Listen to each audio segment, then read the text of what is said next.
C Joseph Vijay எனும் நான்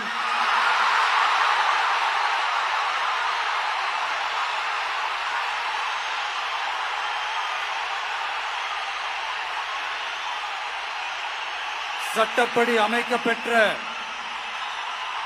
இந்திய அரசியல் அமைப்பின்பால் உண்மையான நம்பிக்கையும் மாறா பற்றும் கொண்டிருப்பேன் என்றும்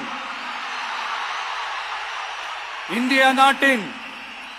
ஒப்பில்லாத முழு முதல் ஆட்சியையும் ஒருமையையும் நிலை நிறுத்துவேன் என்றும்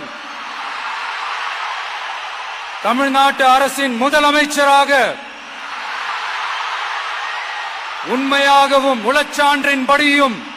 என் கடமைகளை நிறைவேற்றுவேன் என்றும் அரசியல் அமைப்பிற்கும் சட்டத்திற்கும் இணங்க அச்சமும் ஒருதலை சார்பும் இன்றி விருப்பு வெறுப்பை விலக்கி பலதரப்பட்ட மக்கள் அனைவருக்கும் நேர்மையானதை செய்வேன் என்றும் ஆண்டவன் மீது ஆணையிட்டு உறுதிமொழிகிறேன்.